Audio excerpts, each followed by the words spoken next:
मनुष्य चोला एक महान और दुर्लभ पदार्थ है।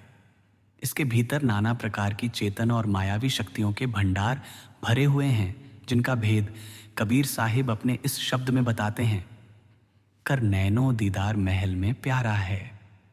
कबीर साहिब कहते हैं कि परमात्मा ने मनुष्य शरीर के भीतर जो भेद छिपा कर रखे हैं, उनका संक्षेप में वर्णन किया जा रहा है। यह शरीर एक महल के समान है। इसमें आत्मा स्त्री रूप है और परमात्मा पति रूप है। आश्चर्य की बात यह है कि मालिक भी भीतर है और आत्मा भी भीतर है। पति और पत्नी एक ही महल में करोड़ों युगों से साथ रहते आए हैं, फिर भी उनका मिलाप नहीं हुआ। कबीर साहिब कहते हैं कि वह परमात्मा जिससे हमें मिलना है, हमारे शरीर के भीतर ही निवास करता है। यदि उससे मिलना है तो पहले अपने हृदय को निर्मल करना होगा। जब तक हृदय में मलिनता है, तब तक सुरत भीतर नहीं जा सकती। वे कहते हैं, काम क्रोध मद लोभ बिसारो, सील संतोष छिमा मत धारो। सबसे पहले काम को छोड़ना आवश्यक है, क्योंकि काम और नाम का परस्पर विरोध है। जहां काम है वहां नाम नहीं ठहर सकता। नाम आत्मा को ऊंचे रूहानी मंडलों की ओर ले जाता है, जबकि काम का झुकाव नीचे की ओर होता है। अपनी पत्नी के अतिरिक्त किसी अन्य स्त्री को कुदृष्टि से नहीं देखना चाहिए, और यही नियम स्त्रियों के लिए भी है। काम में आत्मा नीचे गिरती है, क्रोध में फैल जाती है और अहंकार आत्मा को ऊंचे मंडलों में जाने से रोकता है। लोभ का त्याग भी अत्यंत आवश्यक है। मनुष्य में चाहे कितने ही गुण क्यों न हो, यदि वह लोभी है तो संसार उसे आदर नहीं देता। कबीर साहिब कहते हैं कि यदि केवल प्राणायाम करने से ही कुछ प्राप्त होता तो लोग उससे परमात्मा को पा लेते। यदि न्यायालय में किसी न्यायाधीश की फोटो रख दी जाए तो क्या वह मुकदमे सुनेगी? या परेड ग्राउंड में किसी सेनाध्यक्ष की मूर्ति गाड़ दी जाए तो क्या वह परेड कराएगी? कदापि नहीं। यह सत्य है कि नेति धोती आदि क्रियाओं से संकल्प शक्ति दृढ़ होती है और सांसारिक कार्यों में सफलता मिलती है, लेकिन केवल इन क्रियाओं से परमात्मा की प्राप्ति नहीं होती। लोग भीतर जाने के बजाय बाहर पत्थर की मूर्तियों में ही उलझे रह जाते हैं। कबीर साहिब आगे स्वाद चक्र का वर्णन करते हैं, जहां 6 दलों वाला कमल है। यहां जल तत्व का प्रभाव है और इसे मुसलमान मैकाइल कहते हैं। इसके आगे नाभि चक्र है, जहां 8 दलों का कमल है और विष्णु की सत्ता है, जो पूरे शरीर का पालन पोषण करती है। योगी लोग पद्मासन लगाकर नेति, धोती, वस्ती और प्राणायाम द्वारा नीचे के चक्रों में ही जीवन व्यतीत कर देते हैं, पर ऊपर नहीं जा पाते। मूल चक्र से लेकर सहस्र दल कमल तक का यह सारा क्षेत्र पिंड कहलाता है। कबीर साहिब स्पष्ट कहते हैं कि संतों का मार्ग नीचे के चक्रों से नहीं, बल्कि आंखों के पीछे से ऊपर की ओर जाता है। जागृत अवस्था में आत्मा दोनों आंखों के पीछे स्थित होती है, इसलिए वहीं से ऊपर की यात्रा आरंभ करनी चाहिए। योगियों ने अपनी पूरी आयु नीचे के चक्रों में ही गंवा दी और ऊपर नहीं जा सके। इन चक्रों में नाम नहीं है, केवल दैविक शक्तियां हैं। संतमत यहां से आगे प्रारंभ होता है। कबीर साहिब कहते हैं, सत्संग कर सतगुरु सिर धारा, वह सतनाम उचारा है। यहीं से संतों का वास्तविक मार्ग आरंभ होता है। उद्देश्य है सचखंड, सतनाम, जो अंड और ब्रह्मांड दोनों से परे है। कबीर साहिब कहते हैं कि जब साधक सत्संग और सद्गुरु की शिक्षा द्वारा भीतर की ओर चलना आरंभ करता है, तब सबसे पहले उसे इंद्रियों को बाहर से समेटकर भीतर लाना होता है। आंखें, कान और जिह्वा, ये सब बाहर की ओर भागती हैं। जब तक इन्हें रोका नहीं जाता, तब तक आत्मा ऊपर नहीं उठ सकती। इसलिए कहा गया है, आंख कान मुख बंद कराओ, अनहद झिंगा शब्द सुनाओ। आंखों को बंद करो, कानों को बाहरी शब्दों से हटाओ और जिह्वा को स्थिर रखो। जब ऐसा किया जाता है तो भीतर अनहद शब्द सुनाई देने लगता है। यह शब्द ऐसा है जैसे झिंगुर की आवाज या सीटी की ध्वनि। पंजाब में इसे बींडा कहा जाता है। कबीर साहिब कहते हैं, दोनों तिल एक तार मिलाओ तब देखो गुल जा रहा है। दोनों आंखों की ज्योति को सुमिरन द्वारा तीसरे नेत्र में एकत्र करो। जैसे जैसे सूरत भीतर सिमटती है वैसे वैसे भीतर प्रकाश प्रकट होने लगता है। वह भीतर की आंख स्वयं प्रकाशमान है। बाहरी आंखें तो जड़ हैं, उन्हें सूर्य, चंद्रमा, दीपक या बिजली की आवश्यकता होती है, परंतु भीतर की आंख को किसी बाहरी प्रकाश की जरूरत नहीं। जब साधक बाहरी आंखें बंद करता है और भीतर की आंख खुलती है तब प्रकाश दिखाई देता है। इसी को संत तीसरी आंख का खुलना कहते हैं। संतों की शिक्षा यहीं से आरंभ होती है। कबीर साहिब कहते हैं, चंद सुरेकाई घर लाओ, सुषमन सेती ध्यान लगाओ। जब तीसरी आंख खुलती है तो सबसे पहले तारामंडल दिखाई देता है, फिर सूर्य और चंद्रमा के मंडल आते हैं। इन सब को पार करके ऊपर जाना होता है। यहाँ एक अत्यंत सूक्ष्म मार्ग है जिसे सुषुम्ना या बंकनाल कहते हैं। यह मार्ग रोम के 10वें भाग से भी अधिक सूक्ष्म है। कबीर साहिब कहते हैं, कबीर मुक्कत द्वारा संकुरा राय 10वें भाई, मन तो मैगल होए रहियो निकसो क्यों कह जाए।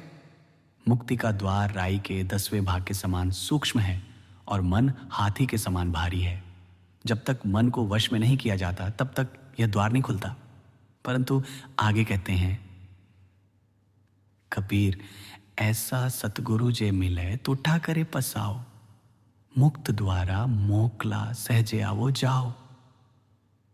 यदि पूरा सतगुरु मिल जाए और वह कृपा करे तो वही सूक्ष्म द्वार सरल हो जाता है और आत्मा सहज ही ऊपर नीचे आ जा सकती है। गुरु नानक साहिब भी कहते हैं कि परमात्मा से मिलने का मार्ग अत्यंत सूक्ष्म है, सुई की नोक से भी बारीक है। ये मार्ग अहंकार के साथ नहीं खुलता। कबीर साहिब आगे कहते हैं, त्रिबेनी के संध समाओ, भौर उत्तर चल पा रहा है। भीतर 3 मार्ग हैं, दायां, बायां और मध्य। दायां और बायां मार्ग योगियों के हैं, जहां रिद्धि सिद्धियां और शक्तियां हैं। मध्य मार्ग संतों का है, यही सीधा और पक्का मार्ग है। आत्मा शेर के समान है, इंद्रियां भेड़ों की तरह है और मन चरवाहा है। जब आत्मा जाग जाती है तब मन का भय समाप्त हो जाता है और इंद्रियां नियंत्रण में आ जाती हैं। यह प्रकाश सदा हमारे भीतर है, परंतु पर्दों के कारण दिखाई नहीं देता। जैसे किसी तेज लैंप पर कई पर्दे छड़े हों तो प्रकाश बाहर नहीं निकलता। जैसे जैसे पर्दे हटते जाते हैं वैसे वैसे प्रकाश प्रकट होता जाता है। सहस्रदल कमल के ऊपर जाते समय मार्ग में विरोधी शक्तियां भी आती हैं। काल का राज्य नीचे के 3 लोकों में है। उसका काम आत्मा को ऊपर जाने से रोकना है। वह अनेक प्रकार के मोहक रूप दिखाता है, परंतु सतगुरु साथ होता है और आत्मा को उनसे बचा लेता है। जिस जीव को सतगुरु से नाम मिला है उसके निकट ये शक्तियां नहीं आ सकती। जैसे राजा के सेवक को कोई रोक नहीं सकता, वैसे ही नाम जपने वाले जीव को भी कोई रोक नहीं सकता। सहस्रदल कमल में अत्यंत प्रबल प्रकाश होता है। यहाँ 1000 दलों वाला कमल है जिसकी प्रत्येक पंखुड़ी अपना अपना प्रकाश दे रही है। इस स्थान से घंटा, शंख और अन्य दिव्य नाद सुनाई देते हैं। योगी लोग यहीं तक पहुंच पाते हैं। प्राणायाम करने वालों का यह अंतिम स्थान है, परंतु संतों का मार्ग यहीं समाप्त नहीं होता। इसके ऊपर त्रिकुटी की ओर जाने के लिए बंकनाल का मार्ग है जो अत्यंत सूक्ष्म है। इसी मार्ग से आत्मा आगे के मंडलों में प्रवेश करती है। यह सब ब्रह्मांड, अंड और पिंड सब मन के पर्दे के भीतर है। ये जड़ वस्तुएं नहीं हैं, इसलिए किसी शल्य क्रिया या यंत्र से दिखाई नहीं देती। इन्हें केवल आत्मा ही देख सकती है।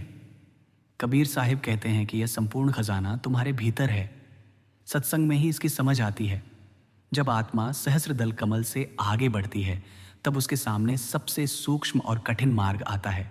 यह मार्ग बंकनाल कहलाता है।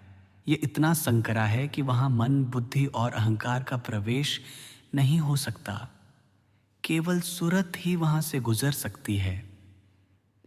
इसी कारण संत कहते हैं कि जब तक जीव देह भाव और मैमपन को नहीं छोड़ता तब तक आगे का द्वार नहीं खुलता। कबीर साहिब कहते हैं, राई 10वें द्वार है तामे सुरत समाए, मन मैगल ठहर न सके गुर प्रसाद लखाए। यह मार्ग केवल सतगुरु की कृपा से ही समझ में आता है।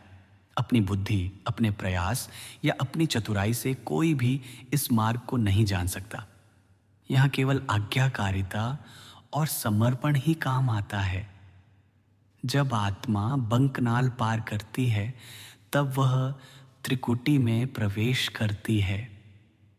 त्रिकुटी 3 पर्वतों का स्थान है। यहाँ प्रकाश सहस्रदल से भी अधिक तीव्र होता है और नाद की ध्वनि बहुत गंभीर हो जाती है। यहाँ ढोल की आवाज़ जैसी गूंज सुनाई देती है। यह स्थान मन का मूल केंद्र है। यहीं से मन की उत्पत्ति हुई है और यहीं पर मन का वास्तविक स्वरूप दिखाई देता है। त्रिकुटी में पहुंचकर साधक को पहली बार यह अनुभव होता है कि वह शरीर नहीं है। यहाँ मन और आत्मा अलग अलग दिखाई देने लगते हैं। मन अपनी शक्ति दिखाने का प्रयास करता है, कभी भय पैदा करता है, कभी सुख का लोभ देता है, परंतु सतगुरु की शिक्षा यहाँ आत्मा को संभाल लेती है। त्रिकुटी के ऊपर पार ब्रह्मदेश है।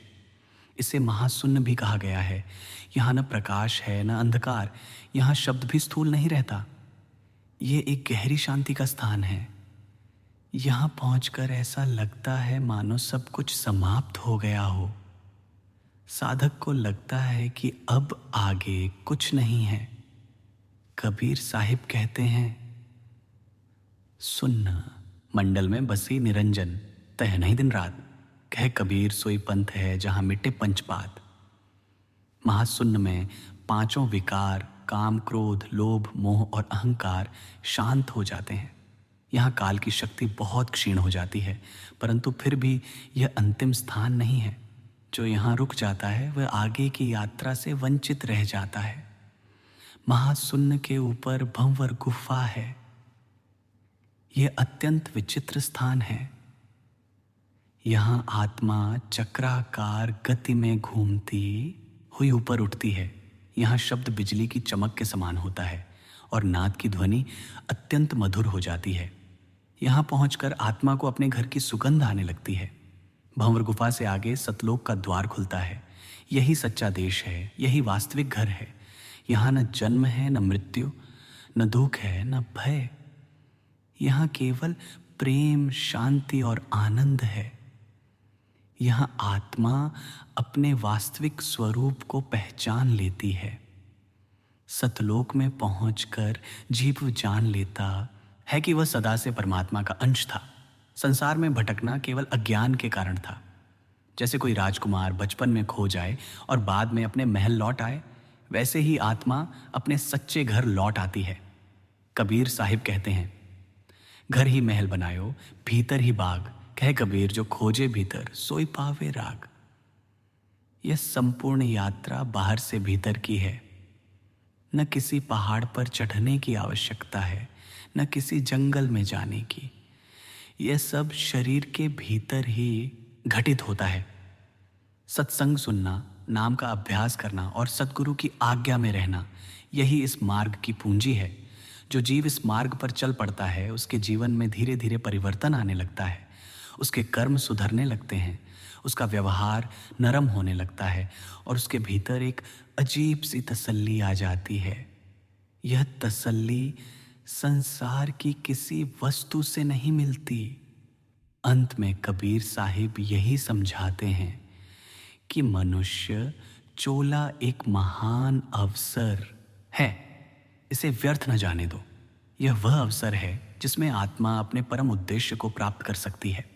जब आत्मा भीतर की यात्रा पर चल पड़ती है तब उसे यह अनुभव होने लगता है कि यह मार्ग केवल देखने या सुनने का नहीं है, बल्कि जीने का मार्ग है। नाम कोई साधारण शब्द नहीं है जिसे केवल होंठों से दोहराया जाए। नाम वह जीवित शक्ति है जो आत्मा को नीचे से उठाकर ऊपर ले जाती है। जैसे बिजली का तार दिखाई नहीं देता परंतु उसके बिना बल्ब नहीं जलता, वैसे ही नाम दिखाई नहीं देता परंतु उसी से भीतर का प्रकाश प्रकट होता है। नाम का अभ्यास करते समय सबसे बड़ी बाधा मन बनता है। मन को सदा बाहर भटकने की आदत है। वह स्मृतियों में, कल्पनाओं में और इच्छाओं में उलझा रहता है।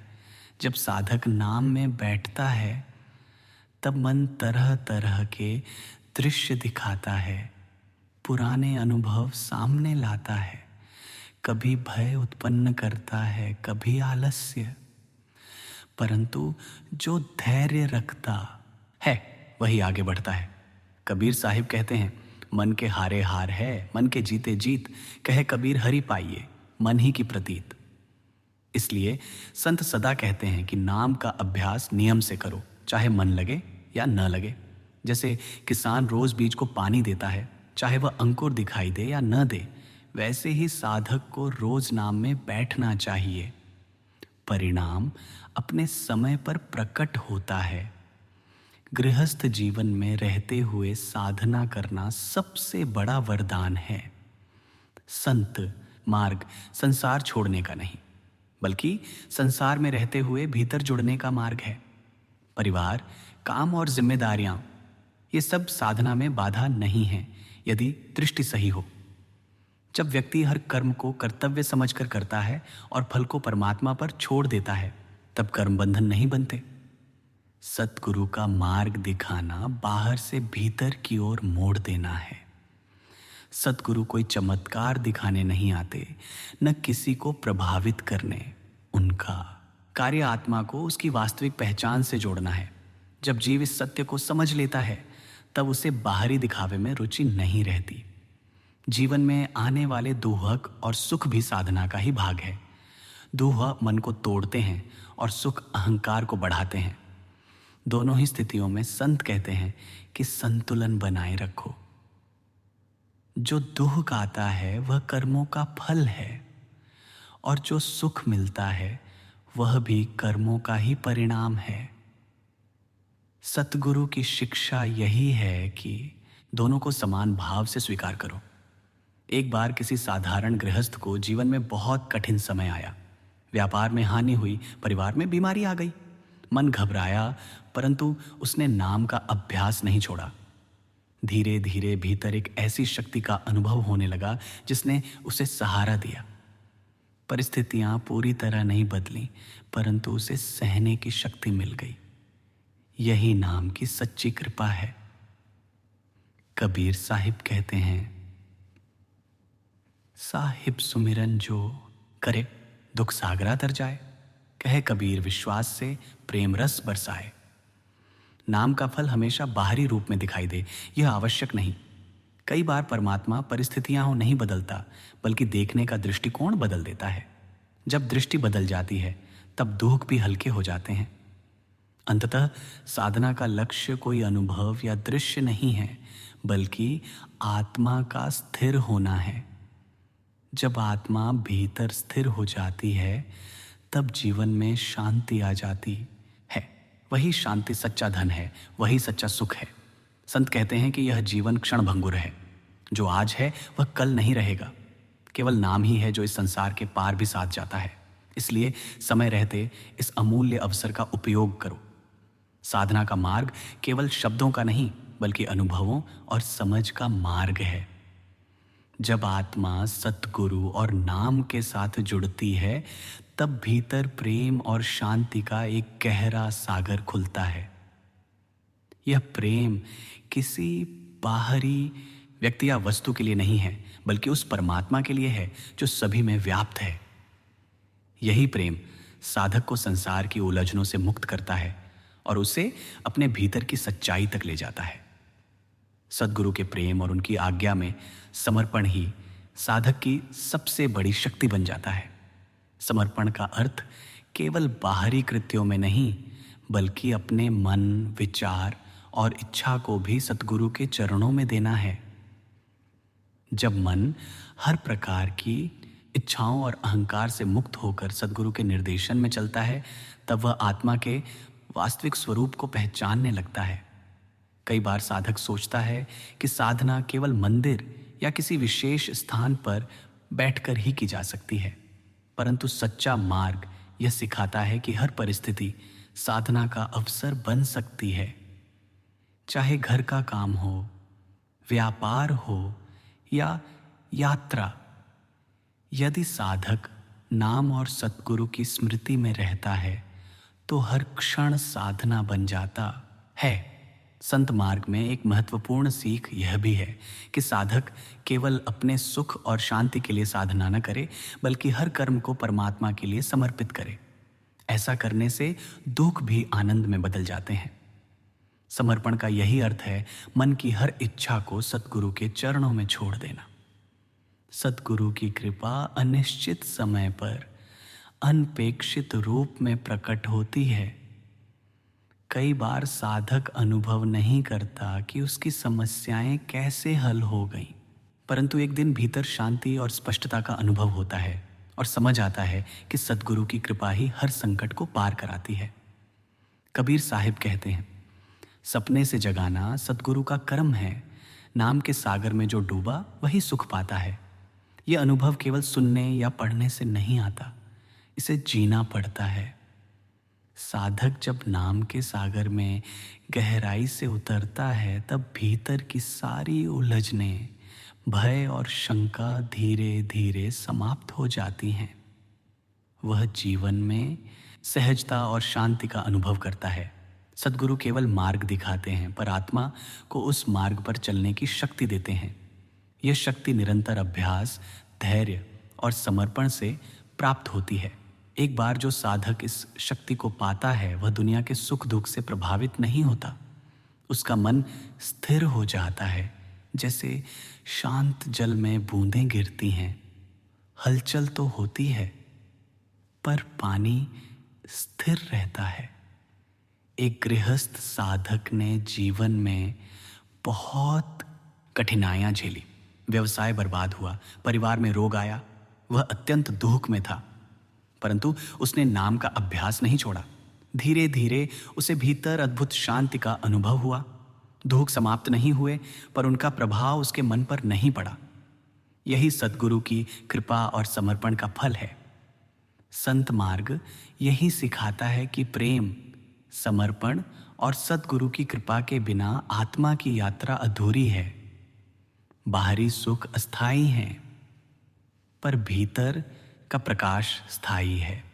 जब साधक यह अनुभव कर लेता है, तब वह जीवन की हर परिस्थिति में संतुलन और धैर्य बनाए रखता है। सत्संग में एक भली भांति ज्ञानी साधक ने पूछा कि सद्गुरु का ध्यान करते समय मन बार बार विचलित क्यों होता है।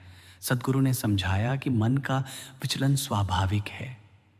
जैसे नदी की सतह पर हवाएं उठाती हैं, वैसे ही मन बाहरी संसार के प्रभाव से बहता है, परंतु निरंतर साधना और नाम स्मरण से यह बहाव धीरे धीरे ठहरता है। जब मन स्थिर होता है और सुरत ध्यान में लगी रहती है, तब आत्मा की गहराई से प्रकाश अनुभव होता है। किसी साधक ने पूछा कि शारीरिक साधना और ध्यान में भिन्नता क्या है। सद्गुरु ने बताया कि शरीर केवल माध्यम है। जब बाहरी क्रियाएं जैसे आसन या नियम सही तरह से पालन किए जाते हैं, तो ये मन और सुरत को केंद्रित करने में सहायक होते हैं, परंतु असली साधना भीतर होती है, सुरत को ध्यान के केंद्र में लगाने से। यह ध्यान ही आत्मा को उसका वास्तविक स्थान दिखाता है। एक और साधक ने पूछा कि संसार की सभी इच्छाएं और मोह त्यागना कैसे संभव है। सद्गुरु ने समझाया कि यह केवल बाहरी नियमों से नहीं, बल्कि भीतर से विवेक और सद्गुरु की कृपा से संभव है। जैसे माला पर मोती जोड़ते हैं, वैसे ही साधक को अपनी इच्छाओं और वासनाओं को धीरे धीरे त्यागना चाहिए। जब मन निर्मल और स्थिर हो जाता है, तब आत्मा के ऊपर से सभी आवरण उतरते हैं और वह प्रकाश में अपने वास्तविक रूप को देख पाती है। संगत ने पूछा कि नाम साधना करते समय प्रेम और करुणा का अनुभव कैसे आता है। सद्गुरु ने कहा कि जब आत्मा अपने भीतर के प्रकाश में प्रवेश करती है तब उसे सभी जीवों में परमात्मा का अंश दिखाई देता है। यह अनुभव प्रेम, करुणा और सहानुभूति का होता है। साधक में यह भावना उत्पन्न होती है कि सभी जीवों के प्रति समान दृष्टि रखे और किसी में द्वेष, क्रोध या अहंकार न उत्पन्न होने दे। एक साधक ने और पूछा कि सत्संग और सद्गुरु का मार्ग क्यों महत्वपूर्ण है। सद्गुरु ने समझाया कि सत्संग और सद्गुरु की शिक्षा से ही आत्मा को वास्तविक मार्ग दिखाई देता है। बाहरी ज्ञान और वाद विवाद केवल मन को उलझाते हैं। जब साधक सद्गुरु की कृपा से जीवन जीता है तब उसकी आत्मा धीरे धीरे मुक्त और प्रकाशमान हो जाती है। यही मार्ग आत्मा को सच्चे स्थायी सुख और शांति तक पहुंचाता है। संगत ने अंतिम बार पूछा कि साधक की चेतना ऊंचे मंडलों में पहुंचने पर क्या अनुभव करती है। सद्गुरु ने बताया कि जब आत्मा के ऊपर से सभी आवरण उतर जाते हैं तब वह देखती है कि उसके भीतर कितनी शक्तियां और चेतना भरी हुई हैं। ये चेतना केवल उसके लिए नहीं है बल्कि सभी जीवों में व्याप्त परमात्मा का अंश है। यह अनुभव साधक में अपार शांति और अनंत प्रेम उत्पन्न करता है। इस प्रकार सत्संग समाप्त हुआ और सभी साधक अपने भीतर की यात्रा और नाम साधना में और अधिक लगन और प्रेम के साथ जुट गए। सतगुरु ने अंत में यह समझाया कि यह मार्ग कठिन जरूर है, परंतु सतत साधना, ध्यान और सद्गुरु की कृपा से हर साधक इसे पार कर सकता है।